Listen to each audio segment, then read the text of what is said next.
guys for having me. I'm Charles, co-founder of Gitroll. And I'm Ray, also co-founder of Gitroll. Yeah, so for me, I'm a Taiwanese, but I've spent quite some time studying America. So I graduated from UPenn CS Master. Then I was like coincidentally, I was in quant trading for a bit. Then previously, then started my company with Ray after graduation. Yeah. Yeah, and I'm born and raised in Taiwan, and I graduated from Tsinghua University, the Taiwanese one, and I work in Taylor in California for the year, and I doing my startup in Hong Kong also for the year, and I found Gitroll until now, still alive.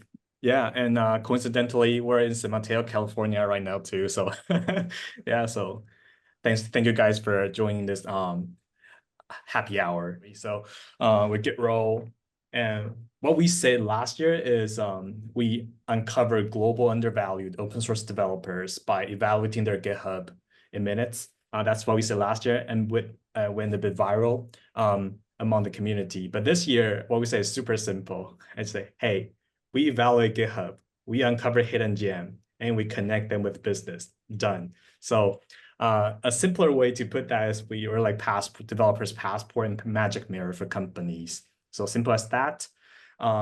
The reason why we're saying that is we've been in Silicon Valley for a while, and the market's changing quite a bit. So everyone right now, after GP came out, everyone is perfect on paper. That's a 2D talent unboxing, right? So right now we're focusing on the 3D one is to also evaluate their mindset, which is the higher level conceptual thinking that when everyone can code now after the LM model evolves. So, oops, yeah.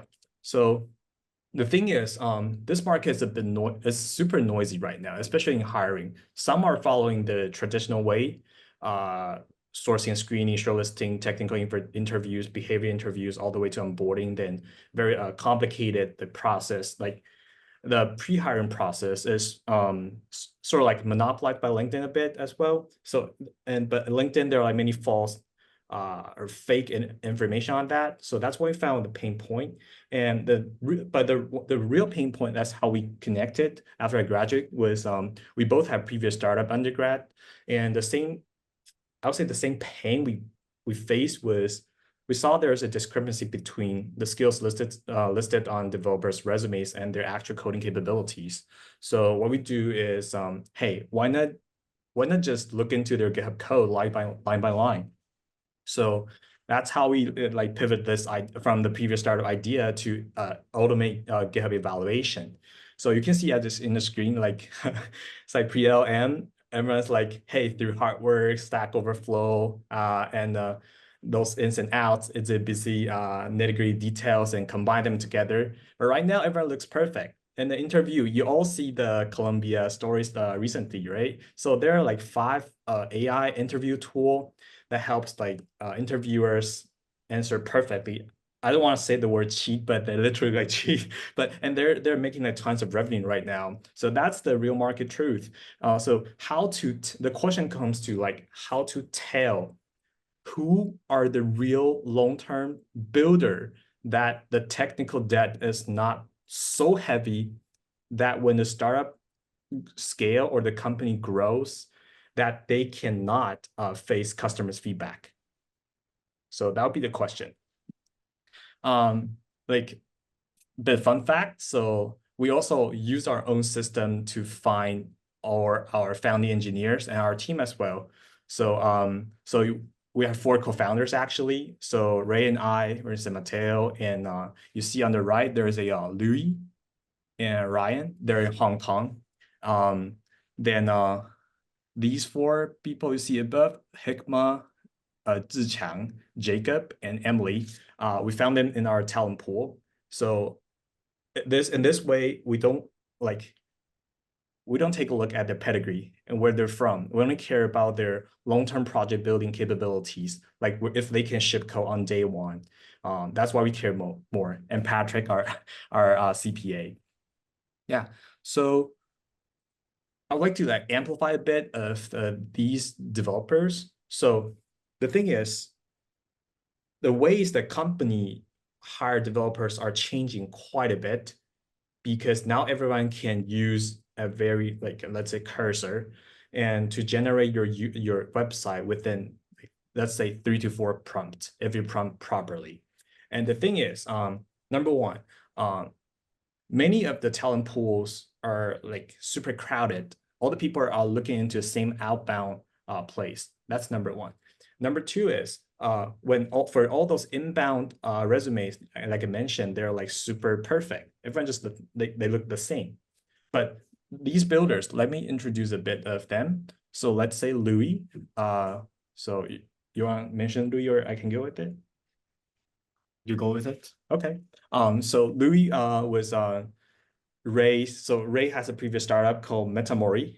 And it was in Hong Kong, doing like to mourn the deceased pets and parents, right? Yeah, and I was a CTO at that time, and Louis is my number 0 employee, and I spent a lot of effort to convince our CEO he's the right one, because on paper he's not a good fit.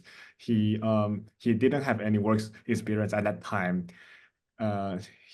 He was age I don't know, 26 or 27 at that moment, but he has no working experience, but only the teaching assistant. But the reason I chose him is because I read his code, and his code is so clean and so like, even I'm not a good coder, but I can understand his code easily.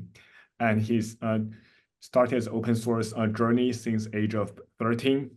And I see passion and in his open source project and his open source contribution. But it's really hard to convince that, like, our CEO is business background, yeah, and he believes in pedigree. So it's really hard to convince our CEO to choose him instead of someone has many years of experience. But in the end, I got it, and he's really the best person I've ever met. Yeah, exactly. Yeah, exactly. So like right when Metamori was pivoted to Gitroll, right now Louis serves as CTO. He's the guy that you're gonna hear, hey, how old are you? I'm 26.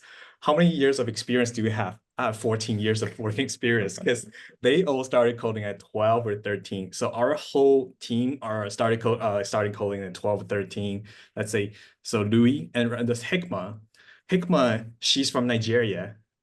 So we also found him in our system. So like we can score developers GitHub. So we have an SABC tier. She's A tier, top 10%, super legit. And but she's doing the front end.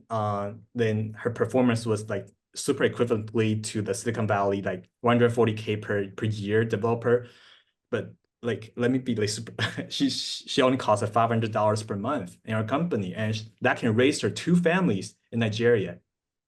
So these kind of talent, they're like, I think they're like 30 mil of them. These kind of people, they're doing that. Kenya, Egypt, many African countries are like teaching them to code. So that's one of the use cases. For Jacob, Jacob is in Taiwanese. I think he's like 20 ranked 21 or 20 open source devs. Yeah, in 师范大学. Oh yeah. So the thing is, Jacob came from like not like National Taiwan University, Tsinghua, Jiao Tong. It was famous university if you guys have heard of. But so the thing is, he might not secure the first interview to big corps, but hey, we're also like a Silicon Valley startup, also like found him. So he got the chance to be seen, because he ranks like top 20 in the open source community in Taiwan. And the last one would be Ziqiang, also started programming since 12, and he was the Chaos Mesh maintainer, and now he lives in Canada. So our team is fully remote, because I would feel like when we communicate online, we feel more comfortable actually, because we're like nerdy devs. Like, so that's how the new kinds of thing that's happening in Valley. So So this the previous 3 months, we have like 107 interviews with the HR domain experts in Valley mostly, and we digest some insights to share with you guys. So number one is like I just mentioned, many startups they didn't make it, not because they couldn't have a better GTM or some SEO tactics, but because their technical debt was super heavy. That then cannot serve the long-term customer feedback and needs. And that just happens so frequently. Like last 2 weeks, 2 of my friends, they shut down and coincidentally, they say the same thing. I was super like surprising to hear that. Number two was we interviewed with 5 tech recruiters, and 3 are from Meta and 1 from Adecco. And the trend here is the junior software engineer demand is decreasing, and the recruiters are also decreasing too. So that's in Meta. In 2022, they have 6,000 tech recruiters, and they cut that into 3,000. That's the second year of COVID. And last year, 2024, they cut the number from 3,000 to 1,000.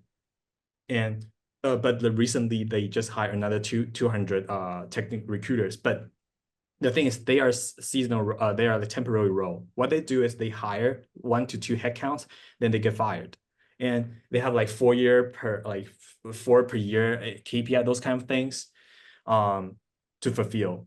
And the thing is, like junior software engineer now at Meta, they only sign a 2-year contract. So there's a yearly, semi-annual review. And then if it didn't pass it, hey, it's a goodbye. But right now it's a 2-year, it's not guaranteed. But for the mid-levelers, let's say principal or staff engineers, remain. But the good news is there are more demand in the AI engineer part. So you're gonna see more in the machine learning, deep learning, neural network, those kind of terms. And actually, let's just, again, Meta hires a lot to train their Llama model. And right now, what the general scene here was people are hiring more high-level conceptual thinkers with a long-term project building mindset builder. So before you do anything, you can see the whole vision, the whole picture of what you're gonna be building. So that was the huge trend right here. And number 3, the future of HR tech. You hear there are like 10K, 20K HR tech companies globally, but the thing is, people are building their own AI agent to like automate the whole process. You guys all heard of Macore, super hot startup companies right now. So it's that AI agent to replace most manual repetitive work that you can thought of. And the future of HR SaaS is not serving not that many human anymore, but to serve other SaaS or other AI agents. So that we hear so many crazy plans going on in the Valley right now.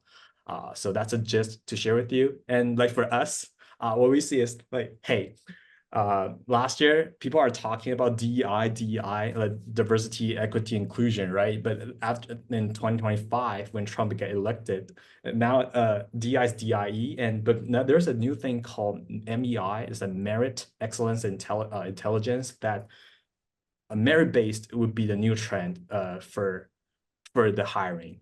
So I think in Taiwan, there are like I think Cathay and some companies are in Department of Education I think there's something brewing there talking about like meritocracy thing. Let's say Elon and Jasper you see above at the bottom left, their company is doing AI employee, and he just stepped down because they're hiring their CEO is AI CEO. They're using their own product. And on the right, you see there are some cases that people get seen by big corps, let's say Apple. They hire open source project maintainer and contributors. So that's where some people use another route to break into the corporate or big companies that you've always fancied. How much time do I have? 5 minutes. Okay. So the thing is, also, how we went viral last year was a quote called "Talk is cheap, show me your code." But this sentence was actually new. It was said by Linux. Linus. Yeah. So talk is cheap, show me your code. That was the philosophy of us last year. And a bit of like the next two slides, I'm gonna share some stats I digested from the report. So number one is like October's report. Like I highly recommend this report by GitHub. They issue that annually. The thing is like people now do a lot. Let's say 20% contributions are now made public. And you see that people are doing a lot of open source thing. So the thing is, computer science or software is the only domain that's not being monopolized by academia or labs. So that's why just within the half century, the world can evolve that fast just within it's all make, all those software and the open source projects that people are pushing the boundaries because people can collab online. There's no physical place needed. You see Tobacco and Gitroll, they're like way more companies that are doing fully remote in Silicon Valley right now. So that's a big trend. And you see that people are doing like Jupyter Notebook to train their prediction. You see 90% increase and all those things. And I'll jump to the conclusion for this page. If you're interested, you can screenshot, but many people ask us, do I still need to learn computer science or will I be too late? Or what should I do with my kid? He's going to college. The answer is like, CS is to be super common and prevalent in the future. Computer science is a mental training. That's our answer. It's a mental training for you to think like logically or like reverse engineeringly. So the thing is, it's like math, physics, electrical engineering, and CS, right? So the thing is, let's say no matter how technology evolves, you still need to learn the basic math. It's not like if you learn music class once per 40 hours, you're gonna be a musician. It's like it's a training for mental math. So for me, if anyone asks us this question, our answer would still be yes. Hey, we to train for your mind to see a broader picture. That's the thing. And for what language to learn, like I said Python. You have recommendation? Anything is fine. Just choose a language and train your conceptual thinking. Yeah. So that's for this one. That's the gist we have after seeing this report. Another one would be like from Stack Overflow. Like you can from the first number, like 72% devs do not see it as a threat to their job. And why is that? I think we've answered that clearly because if you know all the nitty-gritty details, you're not gonna be replaced. Yeah, those AI tools are like they help developers mostly actually. They help developers code better and faster and more efficient. That's a thing. And you see the number two, tech debt was the number one frustration for developers at work.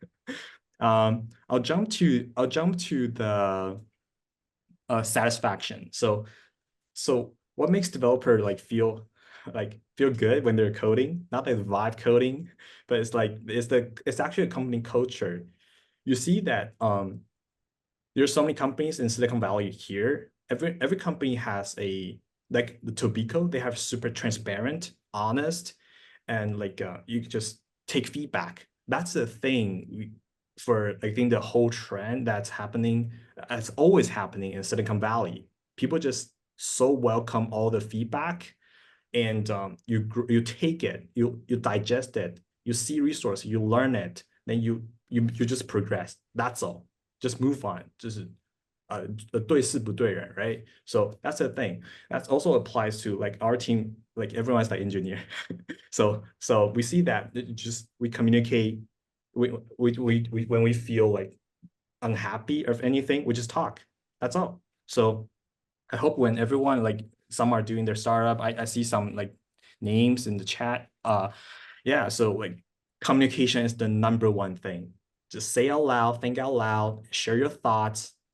Don't be afraid to be offended. Don't take it like deeply or personally. So that comes to the conclusion of what we're doing right now.